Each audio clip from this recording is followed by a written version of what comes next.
Let me tell you about Derek. Derek is 47, lives in North Carolina. About 2 years ago, he decided to build a dividend portfolio. He did what a lot of people do. He searched for the highest yields he could find. He found funds paying 8, 9, even 11%. He stacked them up, and for a while, it looked great. His portfolio was paying about $1,400 a month. Then, 2 of his biggest holdings cut their dividends. One dropped by 40%, the other cut completely. Within 6 months, Derek's $1,400 a month became $890. His portfolio wasn't low yield, it was low quality, and he built it in the wrong order. Here's what most people don't realize.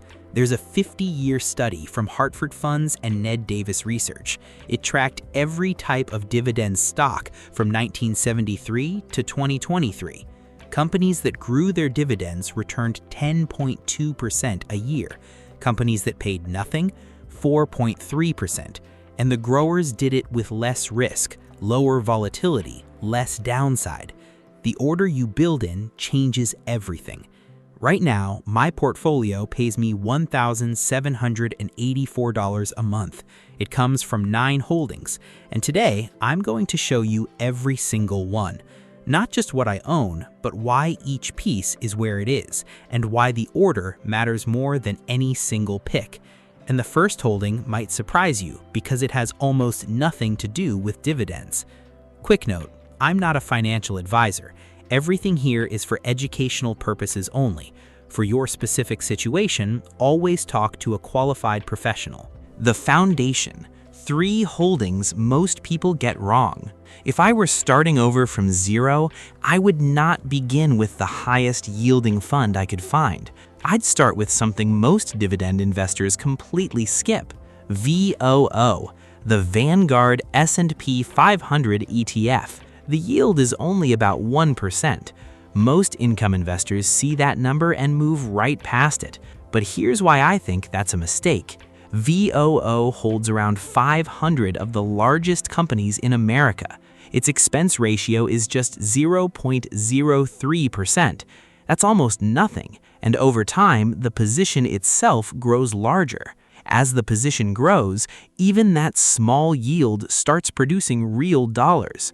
Income doesn't just come from high percentages, it also comes from positions that become large enough to matter. Think about it. A 1% yield on a $200,000 position pays $2,000 a year. The percentage looks small, the dollars are not. That's the piece most people miss. The second holding is SCHD, the Schwab US Dividend Equity ETF. This is closer to what people expect. The yield sits around 3.2%. Expense ratio is just 0.06%. It holds about 103 companies. But here's what makes it different. It doesn't just screen for yield, it screens for quality. It looks for companies with a long track record of paying and growing their dividends. And the growth is what really matters here. Over the last 5 years, SCHD has grown its dividend payout by about 11% a year. That's not the share price, that's the actual cash it sends you, growing every year. The third piece is VYM, Vanguard's high-dividend yield ETF. Yield is about 2.3%. Expense ratio is 0.04%. But VYM is much broader. It holds over 600 companies. Now, you might think SCHD and VYM are basically the same thing. They're not. SCHD and VYM only share about 6 of their top 10 holdings. SCHD is concentrated, about 100 stocks, heavily weighted in its top names. VYM is wide, over 600 stocks, spread more evenly. Together, they give you quality and breadth. That's the foundation, not the flashiest part, but the most important part. So now you have stability, but there's a problem hiding inside most dividend portfolios, and it's quietly eating your income every single year. The layer most people skip. Here's a question nobody asks early enough. What happens to your dividend income 10 years from now if it never grows? Inflation does the damage. If prices go up 2 to 3% a year and your income stays flat, you can buy less with the same money. You don't feel it at first, but after 5 or 10 years, the gap becomes real. That's why the next layer matters so much. DGRO, the iShares Core Dividend Growth ETF. The yield is about 2%. That doesn't sound exciting, but DGRO isn't built for high yield, it's built for growth. Over the last 5 years, it has grown its dividend by about 9.2% a year. It holds over 400 companies. Expense ratio is 0.08%. This is the inflation shield, the piece that makes sure your income in year 10 actually buys more than it does today. Then there's HDV, the iShares Core High-Dividend ETF.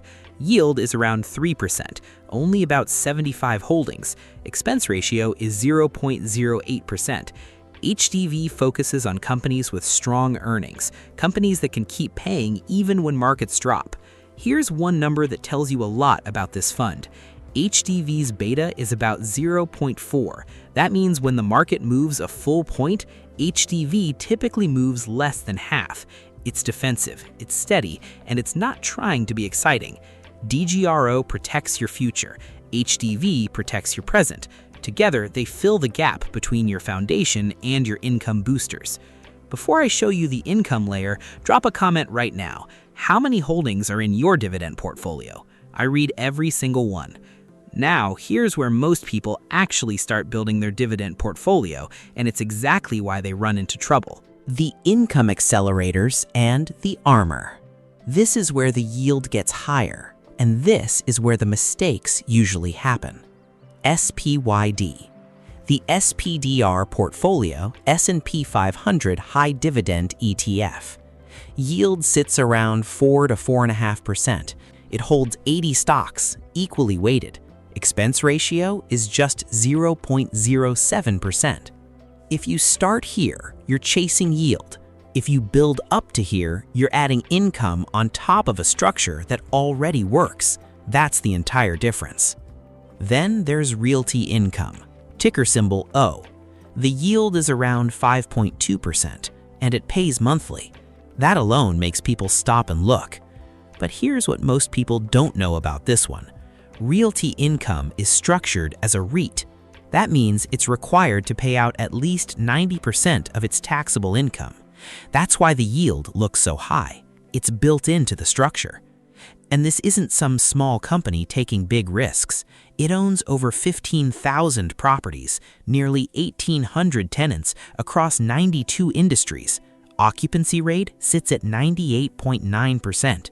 It has paid a dividend every single month for over 670 consecutive months, and it has increased that dividend for 31 straight years. That's not a risky bet, that's a machine. Now the armor, Procter & Gamble and Coca-Cola. PG yields about 2.5 to 3%. KO yields about 2.6 to 2.7%. These are boring companies, and that is exactly the point. Procter & Gamble has raised its dividend for 70 consecutive years, Coca-Cola for 64. People buy toothpaste and soda no matter what the economy is doing. And here's the data that backs this up. Consumer staples outperformed the S&P 500 by an average of about 15 percentage points during the last 5 recessions. When everything else drops, these tend to hold. Here's the myth. The highest yield produces the most income. Here's the truth. The highest yield without structure underneath it produces the most risk.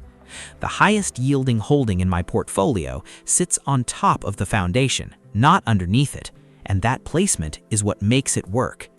So that's all 9 holdings, but the real question is this: how does $1,784 a month actually happen? The answer isn't what most people think. How $1,784 a month actually works. Let me show you the math, because I don't want this to sound like a fantasy. When you blend all 9 holdings together, the average yield lands somewhere around 3.3 to 3.7%.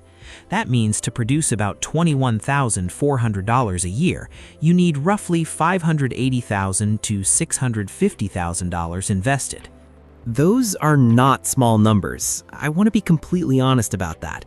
I didn't start there. I started in my early 30s, coming out of dental school with debt and a practice to build. There was no big lump sum, no shortcut. What I did was simple. Every dividend that came in got reinvested. Every single one. Those reinvested dividends bought more shares.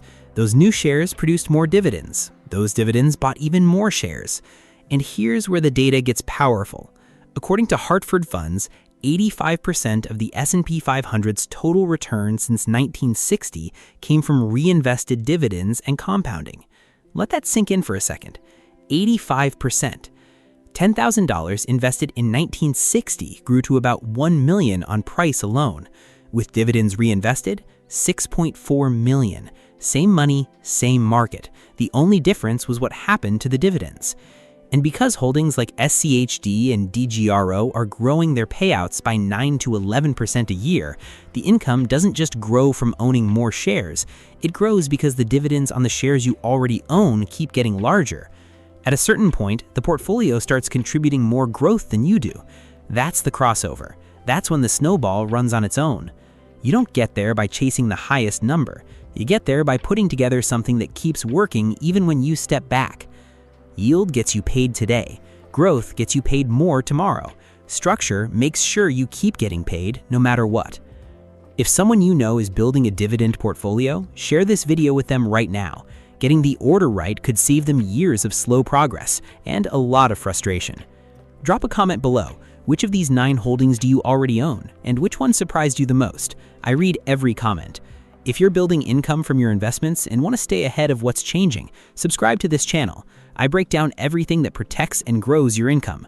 Next time, I'm breaking down how to tell whether your dividend portfolio is actually keeping up with inflation and what to change if it's falling behind.